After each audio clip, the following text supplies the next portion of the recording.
The last thing you expect to hear when you're about to blow out the candles on your 30th birthday cake is your husband clinking a champagne glass for a surprise announcement. The even laster thing you expect is for that announcement to be that he's having a baby. And the absolute rock bottom, this can't be real last thing you expect is for him to point to a woman across the room, a woman in a dress so tight it looks like it was spray painted on, a woman you have never, ever seen before, and introduce her as the mother. Yeah, that happened. So, there I was, standing in our beautifully decorated living room, surrounded by 50 of our closest friends and family. My best friend Chloe was holding the ridiculously expensive cake my husband Mark had insisted on buying, the little flames on the 30 candles dancing in front of my face. And Mark, my handsome, charming, successful husband of 8 years, was beaming like he'd just won the lottery. He raised his glass, the crystal chiming delicately. The whole room went quiet, smiling, expecting him to say something sweet about me. First, he began, his voice booming with a confidence I used to find so attractive. "I want to thank you all for coming to celebrate my incredible wife, Sarah, on her big 3-0. A smattering of polite applause. I smiled, a little awkwardly. He had a way of making everything, even my own birthday, feel a bit like his personal stage. And on this special day, he continued, his grin widening, "As we celebrate a new decade for her, I felt it was only right to also celebrate a new beginning for me. For us. A new chapter in the story of our family." My heart did a little flutter. Was he about to surprise me with a trip? He knew I'd been wanting to go to Italy. Chloe shot me a look, her eyebrows raised in excitement. Then he dropped the bomb. "I'm going to be a father," he declared. The room erupted. Cheers, whistles, people clapping him on the back. My mom burst into tears of joy. My dad was beaming. I was just frozen, my mind racing. Pregnant? I wasn't pregnant. We'd been trying, sure, but the tests were always negative. Was this his way of telling me he knew something I didn't? Had he talked to my doctor? It was confusing, but in the whirlwind of noise and celebration, I felt a surge of confused happiness. But the cheering died down as people noticed the blank, shell-shocked expression on my face. They were turning from him to me, their smiles faltering. Why wasn't the mom to be celebrating? Mark, oblivious, just powered on. I know, it's a shock," he laughed. "We wanted to keep it a secret for as long as possible. But I just couldn't hold it in anymore." He then turned, his arm outstretched, and pointed directly at the woman in the tight dress who had been hovering near the bar all night. "And I want you all to meet the amazing woman who is making my dream come true. This is Tiffany. She's going to be the mother of my child." Silence. Not just quiet. It was the kind of absolute, deafening silence that sucks all the air out of a room. The kind of silence where you can hear someone's heart break. It was mine. Every single person turned to stare, first at Tiffany, who gave a smug little wave, then at Mark, whose smile was finally starting to look strained, and then, finally, at me. Standing there, in front of a goddamn birthday cake, in the middle of what had just become the single most humiliating moment of my entire life. And the first thought that popped into my head wasn't why. It was, of course. Of course, this is how it happened. Let me tell you how we got here. It all started, as these things often do, so slowly I barely noticed it. Mark and I were college sweethearts. We built a life together from the ground up. I worked 2 jobs to support us while he got his MBA. We bought a small starter home and fixed it up ourselves. We were a team. Or so I thought. As his career took off, things changed. He became more extravagant. He traded in our reliable Honda for a leased Porsche he could barely afford. He insisted we join the local country club, even though we never had time to go. He'd buy me lavish gifts, but they were always things that felt more for him than for me. Like the time he bought me a massive 80-inch TV for our anniversary. He said it was so we could have movie nights, but he was the only one who ever used it, watching sports with his buddies. These were small things, you know?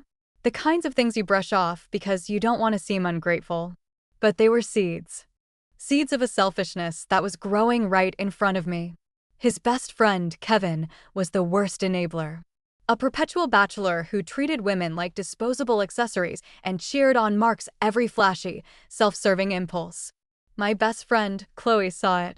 She'd make little comments like, Does he ever ask what you want? And I'd defend him, because admitting she was right was too terrifying.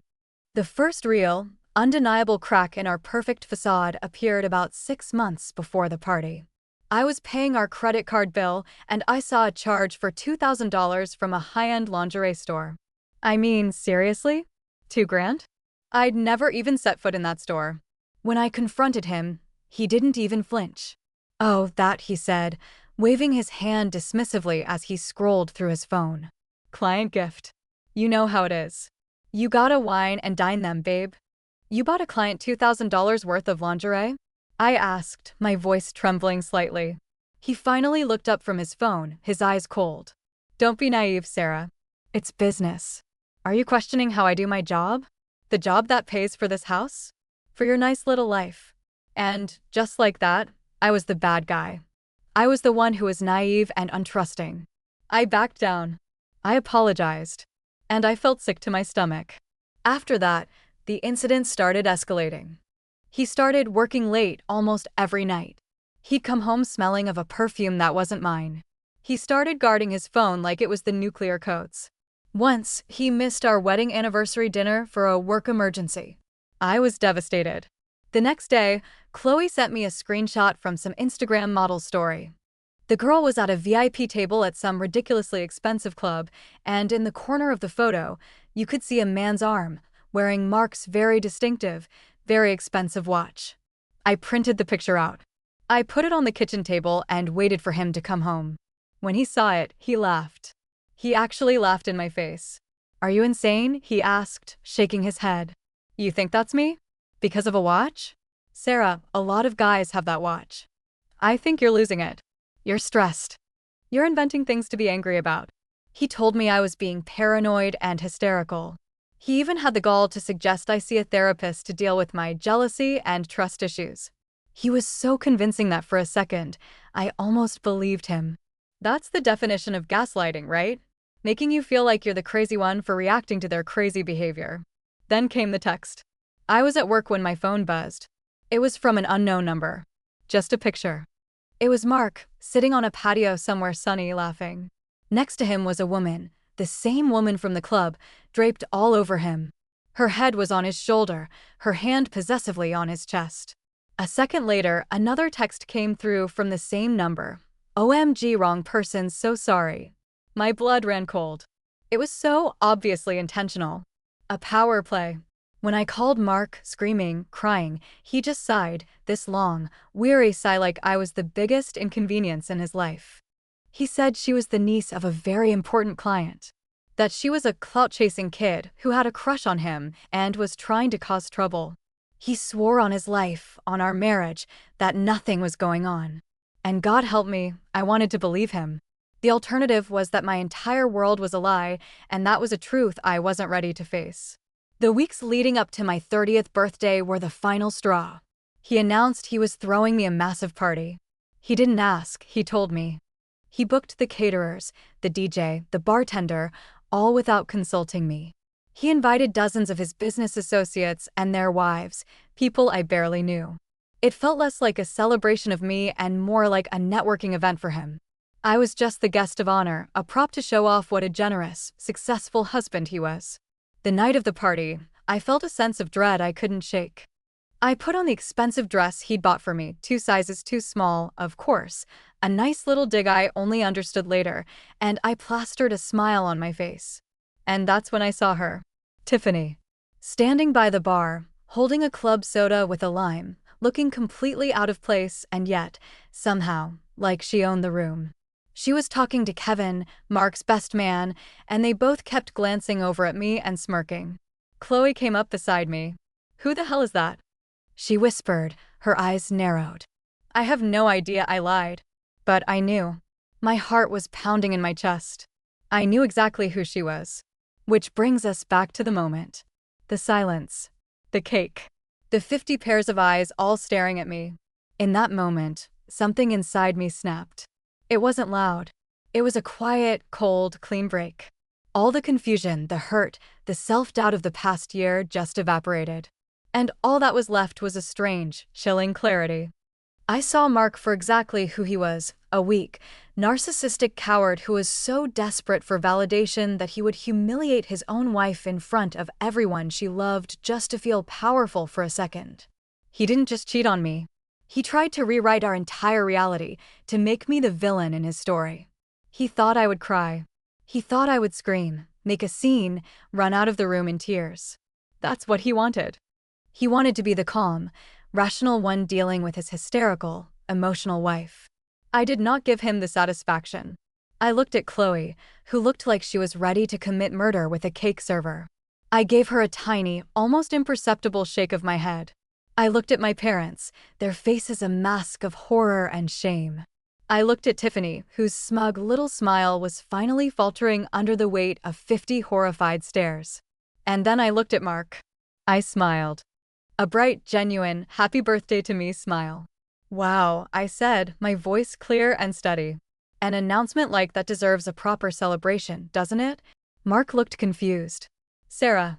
I walked past him, over to the beautiful, three-tiered cake that he had paid for with our joint bank account. I picked up the silver cake knife. The room was so quiet I could hear the hum of the refrigerator. I turned back to face him, holding the knife. Well, Mark, in that case, there are a few things you're going to need immediately. I started ticking them off on my fingers. 1. A very, very good divorce lawyer. You can have my guy's number after he's done with you. 2. A new place to live, effective immediately. And 3. I paused, letting the moment hang in the air. You're going to need to pay me back for this party. Since it's clearly a celebration for you and your guest, I'll be having my lawyer forward you the invoice for every last cent. I turned to our stunned guests. Thank you all for coming to Mark's baby shower. Please eat, drink, be merry. I'm afraid I have to leave now. I have to go pack my husband's bags. And then, for my grand finale, I walked out the front door, across our perfectly manicured lawn, and straight to the gleaming, black Porsche in the driveway. The car he loved more than me. The car that was a symbol of everything he had become. With everyone watching from the living room window, I took that silver cake knife and I dragged it from the headlight all the way to the taillight, carving a deep, ugly scar into the polished paint. The screech it made was the most satisfying sound I had ever heard. Then I dropped the knife on the ground, pulled out my phone, and called an Uber. I didn't look back. The aftermath was exactly as catastrophic as he deserved. I went straight to Chloe's, and the next morning, I hired the most ruthless divorce attorney in the city. The story of what he did spread like wildfire. This wasn't some private affair. He had made a public spectacle of his cruelty. His business associates, the ones he was so desperate to impress, were appalled. A few of their wives even called me to offer their support and share their own stories about what a creep they'd always thought he was. His parents were mortified. For the first time in his life, Mark had done something they couldn't defend. The divorce was a bloodbath. For him, not for me. Having 50 witnesses to his public admission of adultery and extreme emotional cruelty gave my lawyer a pretty big cannon to work with. He tried to fight me on everything, of course. He tried to claim I was emotionally unstable. My little stunt with his car was Exhibit A. My lawyer just laughed and presented the receipts for the party and a list of witnesses willing to testify.